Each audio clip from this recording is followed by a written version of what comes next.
Okay, so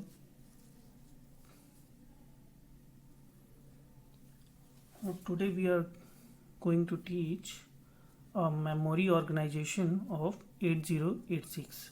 The total lectures we cover for the topic memory organization of 8086 is 4 or 5, and or this is the first lecture of memory organization of 8086. So firstly we understand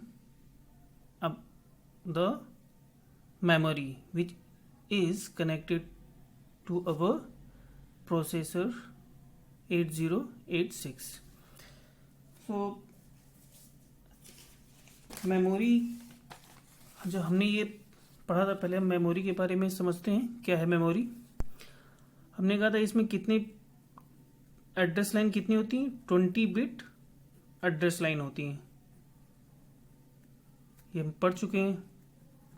और क्योंकि 20 bit address line होती हैं इसलिए इसमें total कितने address possible हैं, 2 की power 20 मतलब 1 मेगा बाइट। अब देखो 2 की पावर 20 क्यों बोला, 2 की पावर 20 एड्रेस पॉसिबल है। 1 एड्रेस कंटेन 1 बाइट,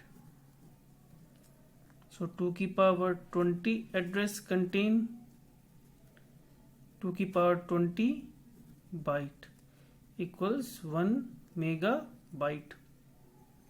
ठीक है, तो ये समझ में आ गया कि 1 मेगा बाइट इसकी टोटल मेमोरी कैसे है।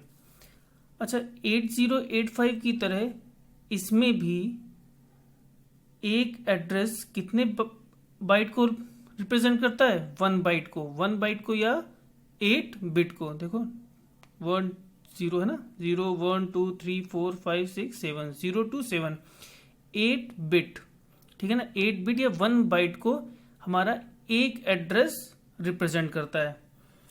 तो देखिए टोटल हमारे पास कितनी हमारी मेमोरी होगी, 1 मेगा बाइट। और कितने बिट एड्रेस लाइन है, 20 बिट एड्रेस लाइन। तो हमारा फर्स्ट एड्रेस क्या हो जाएगा, देखो क्योंकि हम हेक्साडेसिमल में लिखते हैं, ठीक है ना। और इन हेक्साडेसिमल को लिखने के लिए मिनिमम कितने बिट की रिक्वायरमेंट होती है, minimum bit required equal to 4 bit में, मिनिमम 4 बिट में लिख सकते हैं ना। बिकॉज हमें अगर मिनिमम से मिनिमम अगर हमें मान लीजिए 1 भी लिखना है तो हम कैसे लिखेंगे, 0 0 0 1, है ना। यही तो है हेक्साडेसिमल में, यही तो लिखेंगे 0 0 0 1। अगर हेक्साडेसिमल को हमें लिखना है तो कितने बिट की मिनिमम जरूरत है हमें, जैसे 1H है ना, ये 1H को लिखना है बाइनरी में तो कैसे लिखेंगे 0 0 1H। या फिर हमें किसको लिखना है, 15H को लिखना है तो कैसे लिखेंगे, सॉरी 15H, ये 15H थोड़ी ना होता है, क्या होता है, F होता है ना, FH को लिखना है तो कैसे लिखेंगे, यहां भी लिखेंगे 1 1 1 और 1, यही तो लिखेंगे बाइनरी में। F किसमें है, हेक्साडेसिमल में, ठीक है ना। इसको कैसे लिखेंगे 1 1 1H। तो मिनिमम हमें कितने बिट की रिक्वायरमेंट होती है, 4 बिट की। तो देखिए अब इसका एड्रेस कहाँ से स्टार्ट होगा, देखिएगा हमें हेक्साडेसिमल में लिखना है और टोटल हमारे पास कितने बिट है, 20 बिट। देखिए first address of memory, MEMORY, first address of memory क्या होगा, देखिए 0 0 0 0 0 H। अब देखिए एक बिट कितने, ये जो एक डिजिट है वो कितने से रिप्रेजेंट हो रही है, 4 बिट से। इसको कैसे लिखेंगे 1 2 3 4, इसको 1 2 3 4, फिर 1 2 3 4 3 4 1 2 3 4, कितने हो गए टोटल कितने हो गए, 20 बिट हो गए। ये टोटल कितनी हो गई, 20 बिट हो गई। ये कौन सी हो गई, फर्स्ट। इसी तरह लास्ट कौन सी होगी, लास्ट एड्रेस क्या होगा, last address of memory. What is the last address, last address is F F F F F in hexadecimal. इस ऐप को कैसे लिख सकते हैं, 1 2 3 4, फिर 1 2 3 4 2 3 4 1 2 3 4 1 2 3 4. कितने हो गए टोटल, ये भी टोटल 20 बिट हो गई. देखो हेक्साडेसिमल को बाइनरी में रिप्रेजेंट किया तो ठीक है ना. तो हेक्साडेसिमल को बाइनरी में रिप्रेजेंट करने के लिए मिनिमम कितने बिट की जरूरत होती है, 4 बिट की जरूरत होती है. तो ये देखिए ना, हमने 4 बिट से F F F F, तो कहाँ से आएगा 0 0 0 0 H से F F F F F H तक हमारा क्या जाएगा, इसका एड्रेस जाएगा. अब देखिए ये समझते हैं, ये हमारी क्या है, मेमोरी. ये हमारी मेमोरी बनी है. एक एड्रेस कितने बिट को रिप्रेजेंट कर रहा है, 8 बिट को. ठीक है ना. तो देखिए हमारा कहाँ से स्टार्ट हो रहा है, एक हमारा स्टार्ट हो रहा है 0 0 0 0 H से. इसको चलो एक दे देते हैं, इसको 1 बाइट इसको दे देते हैं. ठीक, इसी तरीके से देखिए 0 0 0 H से कहाँ से जा रहा है, देखिए लास्ट एड्रेस क्या है, F F F H तक. इसको भी दे देते हैं एक 1 बाइट इसे दे दिया. ठीक है ना. तो हमारी ये टोटल मेमोरी हो गई. टोटल मेमोरी 0 0 0 0 H 0 0 0 0 H से कहाँ तक होगी, 5 टाइम F H तक. अच्छा, ये तो हो गया हमारा मेमोरी. लेकिन इसमें जो एक मेन इसमें होता है, जो मेन इसमें हम डिवाइडेशन करते हैं उसको कहते हैं सेगमेंटेशन. मेमोरी को हम सेगमेंटेड करते हैं. सेगमेंट 4 प्रकार के सेगमेंट होते हैं, कितने, 4 types of segment. First is code segment, data segment, stack segment और एक्स्ट्रा सेगमेंट. इन 4 सेगमेंट में इसको मेमोरी को हम डिवाइड करते हैं. 4 टाइप के सेगमेंट में, किसमें, कोड, डेटा, स्टैक और एक्स्ट्रा सेगमेंट में. और हर एक सेगमेंट की कितनी मेमोरी होती है, 64 किलोबाइट. एक्चुअली में 64 किलो, मैक्सिमम 64 किलोबाइट हो सकती है एक सेगमेंट की. एक सेगमेंट की कितनी मेमोरी हो सकती है, 64 किलोबाइट. क्यों होती है 64 किलोबाइट, क्यों हो सकती है मैक्सिमम सिर्फ 64 किलोबाइट, क्यों हो सकती है, ये हम नेक्स्ट लेक्चर में जानेंगे. फिलहाल अभी के लिए इतना सोचिए. तो देखिए, मेमोरी डिवाइडेड इनटू 4 सेगमेंट. ठीक है ना, 4 सेगमेंट में हो गया. ठीक, code segment, data segment, stack segment और एक्स्ट्रा सेगमेंट. ये देखिए सब लिखा हुआ है. इन 4 सेगमेंट में हमने अपनी मेमोरी को डिवाइड कर दिया. ठीक, अब जब 4 सेगमेंट में डिवाइड कर दिया और मैक्सिमम लेंथ और capacity of segment is 64 kilobyte. ठीक है ना. मैक्सिमम लेंथ कितनी हो सकती है, 64 किलोबाइट. एक सेगमेंट की कितनी लेंथ हो सकती है, 64 किलोबाइट. क्यों हो सकती है, अभी नेक्स्ट लेक्चर में जानेंगे. ठीक है ना, इसलिए ध्यान से. अभी हमें ये मालूम पड़ गया कि हमारे जो एक सेगमेंट है, ठीक है ना, अभी हमें क्या मालूम पड़ा, जो एक सेगमेंट की कितनी मैक्सिमम मेमोरी हो सकती है, 64 किलोबाइट. तो हमें ये देखना है, देखिए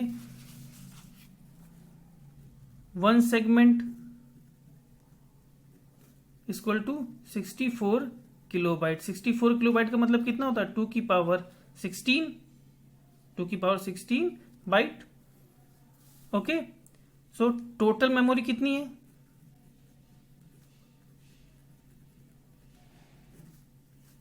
1 मेगाबाइट और 2 की पावर 20 बाइट. ठीक है ना.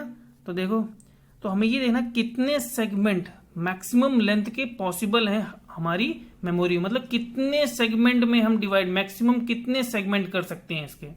ठीक है ना. ये तो 4 टाइप के सेगमेंट होते हैं. कोड, डाटा, स्टैक और एक्स्ट्रा, ये 4 टाइप के सेगमेंट होते हैं। एक सेगमेंट की मैक्सिमम लेंथ कितनी होती है? 64 किलोबाइट। लेकिन हमें ये देखना है कि हम कितने सेगमेंट अपनी मेमोरी में कर सकते हैं, कितने सेगमेंट। देखिए तो नंबर ऑफ सेगमेंट, तो एक सेगमेंट कितना है? देखिए 2 की पावर 16 इंटू 2 की पावर 4 इक्वल टू 2 की पावर 20 हो जाएगा, है ना। तो इसका मतलब देखो 2 की पावर 16 इंटू 16 इक्वल टू तो होगा 2 की पावर 20 बाइट। इसका मतलब 2 की पावर 16 बाइट, 2 की पावर 16 बाइट के, या 2 की power 16 equal to 64 kilo byte into 16 equal to 1 mega byte. मतलब 64 किलो बाइट के हम कितने सेक्शन कर सकते हैं? 16 सेक्शन कर सकते हैं 1 मेगाबाइट मेमोरी में। 64 किलोबाइट के 64 किलोबाइट के हम 16 सेगमेंट कर सकते हैं 1 मेगाबाइट में, ठीक है ना। कितने पॉसिबल है? 16 सेगमेंट पॉसिबल हैं 1 मेगाबाइट की मेमोरी में। तो चलिए अब एक ये तो आपको समझ में आ गया कि टोटल कितने मैक्सिमम लेंथ के पॉसिबल है? 16। अब एक हम आते हैं इसमें कोड सेगमेंट में।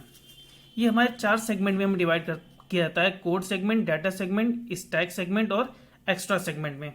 तो पहले ये जानते हैं ये आखिरकार ये सेगमेंट है क्या। देखिए चलिए हम इसको समझते हैं, पहले इसको देख लेते हैं, इसकी जो थ्योरी है। देखिए total memory supported by micro processor 8086 is कितनी? बिकॉज हैव 20 एड्रेस लाइन, सो 2 की पावर 20 1 मेगाबाइट। ओके, ये क्लियर हो चुका है। कंप्लीट फिजिकली अवेलेबल मेमोरी, मतलब total memory, total memory complete उसको कहते हैं physical available memory. Complete physically available memory is segmented into many logical segments. Many logical segments, अभी हमने देखा ना कितने 16 प्लस सेगमेंट्स हो सकते हैं, लेकिन इसमें क्या available memory segmented into many logical segments. A segment is just an area in memory, बताया ना, जस्ट एन एरिया। सेगमेंट मतलब क्या है? जिस एक मिनिमम या एक मैक्सिमम स्पेस की मेमोरी हो। एक स्पेस है जो एक स्पेस की मेमोरी को हमने क्या किया है? बाउंड कर दिया है, सेगमेंट कर दिया कि इतने इतने स्पेस की हमारे पास ये मेमोरी है। तो क्या segment is just an area in memory. The process of dividing memory is in this way is called segmentation. Okay, तो सेगमेंट कितने टाइप के हुए? कोड सेगमेंट, डाटा, स्टैक और एक्स्ट्रा सेगमेंट। देखिए कोड सेगमेंट में क्या होता है? जैसे हमने प्रोग्राम बनाया, ठीक है ना, प्रोग्राम्स जो हम बनाएंगे उनके जो कोड्स होंगे, जो हम निमोनिक्स जो हम लिखते हैं ना कोड्स असेंबली लैंग्वेज में, वो कोड्स के सारे ऑपकोड कहाँ स्टोर हो गए? इस कोड सेगमेंट वाले में। कोड के जो ऑपकोड होंगे वो कहाँ सेव होंगे? इंस्ट्रक्शंस कहाँ सेव होंगी? कोड सेगमेंट में। और डाटा, जो हम डाटा यूज करते हैं, जो डाटा हमें यूज करना होगा वो कहाँ सेव करेंगे? डाटा सेगमेंट में। स्टैक सेगमेंट, जो भी हम सब रूटीन प्रोग्राम्स का एड्रेस वगैरह जो भी स्टैक का यूज होता है वो कहाँ पे करेंगे? हम सिर्फ स्टैक सेगमेंट। हम जैसे हम 8085 में भी स्टैक के लिए अलग स्पेसिफाइड मेमोरी थी ना, उसमें हमारी मेन मेमोरी में ही स्टैक मेमोरी एक अलॉटेड कर दी जाती है हमको, ठीक है। उसी तरह से देखिए स्टैक इसमें भी, स्टैक सेगमेंट इसमें भी एक अलग से, इसको हर के लिए एक सेगमेंट दे दिया गया है। स्टैक सेगमेंट में क्या करेंगे हम? सब रूटीन वाले प्रोग्राम किसमें? स्टैक में ही होंगे। और जो भी हमें स्टैक से रिलेटेड जो भी काम होगा वो हमें कहाँ स्टोर करना पड़ेगा? स्टैक सेगमेंट में। और जो ये एक्स्ट्रा सेगमेंट है वो क्या है? एक्स्ट्रा एक्चुअली में जो डाटा, ये डाटा सेगमेंट का ही सेकेंड फॉर्म। एक्स्ट्रा डाटा, जो हमें एक्स्ट्रा डाटाज वगैरह और जो डाटा होंगे, एक्स्ट्रा टाइप्स ऑफ डाटा, वो हम कहाँ सेव करेंगे? एक्स्ट्रा सेगमेंट में, ठीक है। इसका मतलब जब एक प्रकार से देखिए जब हम प्रोग्राम अपना बनाएंगे ना, जब हम प्रोग्राम लिखेंगे तो देखिए वो प्रोग्राम में कोड्स अलग सेव करेंगे एक सेगमेंट बना के, जिसे हम कहेंगे कोड सेगमेंट। कोड सेगमेंट में हम कोड सेव करेंगे। एक डाटा सेगमेंट बनाएंगे, उसमें क्या करेंगे? डाटा सेगमेंट, हम जो डाटा से रिलेटेड चीजें वो सब डाटा सेगमेंट में स्टोर करेंगे। और स्टैक सेगमेंट और स्टैक से रिलेटेड स्टैक सेगमेंट क्रिएट करके स्टैक सेगमेंट में स्टोर करेंगे। और फिर जो एक्स्ट्रा डाटाज वगैरह होंगे वो हम कहाँ करेंगे? एक्स्ट्रा सेगमेंट में। चलिए देखते हैं, जैसे ये लिखा है in 8086 memory has 4 type of segment. These are code segment, data segment, stack segment और extra segment. Code segments also known as text segments contain the machine instructions of the program। machine instructions बोलता है ना, machine instructions जो होंगी है ना, जो हम निमोनिक्स यूज करते हैं, मशीन ऐड हो गया, सब्ट्रैक्ट हो गया, समथिंग, है ना, machine instruction of the program, it tells the story of what the program does. Of course addition करना है कि सब्ट्रैक्शन करना है, तो ये कौन बताएगा, हमारा कोड सेगमेंट ही बताएगा। It tells the story of what the program does. तो सारा जो हमारा इंस्ट्रक्शन है वो कहां से होगी, कोड सेगमेंट में। अब देखिए डाटा सेगमेंट में, it contains data constants of program, of course, है ना, बता चुके हैं। Stack segment, the stack segment contains the system stack, okay, which is used as a temporary storage. Of course stack is used for a temporary storage, ठीक, जो हमें अपने programme में रिक्वायरमेंट होती है, वही हम क्या कहते हैं, सेव करते हैं ना। जब भी सब रूटीन वाले प्रोग्राम भी टेम्परेरी, उसका एड्रेस सब रूटीन, जब हम जाते हैं तो मेन प्रोग्राम जहां पर होता है उसका एड्रेस हम कहाँ सेव करते हैं, स्टैक में ही तो सेव करते हैं। टेम्परेरी फिर जब लौट के आना होता है तो स्टैक से ही हम क्या करते हैं, फेच करते हैं वो एड्रेस। जो हमारा प्रोग्राम काउंटर होता है वो स्टैक से ही फेच करता है ना, जैसे 8085 में पढ़ा था, लाइक दैट, है ना, used for a temporary storage. The stack is simple data structure with the last in first out and first in last out, of course, and the extra segment is another data segment of the memory. A segment is a logical unit of memory that may be up to 64 kilobyte long. Okay, segment बताया ना, ये maximum कितनी होती है, 64 kilobyte long हो सकती है, इससे कम भी हो सकती है। देखिए मैंने कहा ना, ये देखिए इससे कम भी हो सकती है। हम 64 किलोबाइट से भी कम अपनी जो हमारा जो सेगमेंट है उसको हम अपने प्रोग्राम की रिक्वायरमेंट के हिसाब से क्रिएट कर सकते हैं, ठीक है ना। देखिए जैसे यहाँ पर है, मान लीजिए हमें कोड है, कोड में हमें पता है ना कितनी मेमोरी की जरूरत है, तो हम उतने का कोड सेगमेंट क्रिएट करेंगे अपने प्रोग्राम के लिए। फिर जितने डाटा की जरूरत होगी हमें लेंथ उसकी मेमोरी की, उतने का ही हम क्या डाटा सेगमेंट क्रिएट करेंगे। लेकिन मैक्सिमम कितना हो सकता है, 64 किलोबाइट से ज्यादा एक सेगमेंट हम क्रिएट नहीं कर सकते। मैक्सिमम कितनी लेंथ हो सकती है, 64 किलोबाइट। तो वही देखो, सॉरी, ठीक है ना, देखो तो वही कहा जा रहा है, a segment is a logical unit of memory that may be up to 64 kilobytes. Segment are started with any address which is nothing but which is divisible by 60। मतलब हम किसी भी एड्रेस से अपनी मेमोरी जो हमारा सेगमेंट है create कर सकते हैं। बस कितना हो चाहिए, देखो मैक्सिमम लेंथ उसकी 64 किलोबाइट होनी चाहिए। जैसे देखो यहाँ पे भी हम लोगों ने जैसे मान लो मैंने यहाँ पे एक एग्जांपल के तौर पे क्रिएट किया ना, देखिए 10000h से कहाँ तक 1FFFFH तक मैंने यहाँ तक कोड सेगमेंट क्रिएट किया। मैं किसी दूसरी मेमोरी लोकेशन से भी इसको स्टार्ट कर सकता था, कोड सेगमेंट को, लेकिन क्या उसमें बताया गया वो 16 से डिविजिबल होनी चाहिए, हम वहीं से स्टार्ट कर सकते हैं। किसी भी सेगमेंट को हम उस एड्रेस से स्टार्ट कर सकते हैं जो 16 से डिविजिबल हो, और मैक्सिमम लेंथ कितनी होनी चाहिए, 64 किलोबाइट। तो मैंने इन सब सेगमेंट की जो लेंथ रखी है वो 64 मैक्सिमम ही रखी हुई है, ठीक है ना। ओके, तो फिर अभी आगे देखते हैं, फिर क्या लिखा हो, maximum size of segment is 64 kilobyte 2 की power 16 byte. Size of complete physical memory is 1 megabyte 2 की पावर 20 बाइट। 2 की पावर 20 इज 2 की पावर 16 2 की पावर 4, मतलब 2 की power 16 into 16। So total 16 maximum size segment are possible. तो देखिए यहां तक तो समझ में आया ना कि टोटल कितने पॉसिबल है, 16। मैक्सिमम कितने, हम सिर्फ मैक्सिमम लेंथ के हम कितने सेगमेंट कर सकते हैं, 16। तो मेमोरी सेगमेंटेशन में ये एक मेन पार्ट हुआ। सबसे इंपॉर्टेंट की जो हमारी 8086 की मेमोरी है वो कितने टाइप के सेगमेंट में डिवाइड होती है, कोड 4 टाइप के, code segment, data segment, stack segment और एक्स्ट्रा सेगमेंट। और इसकी मैक्सिमम लेंथ कितनी होती है, मैक्सिमम साइज कितनी हो सकती है, 64 किलोबाइट। इससे कम भी हो सकती है लेकिन मैक्सिमम कितनी हो सकती है, 64 किलोबाइट। ओके, और ये क्यों होती है ये हम अभी नेक्स्ट लेक्चर में समझेंगे। ओके, फिर थैंक यू।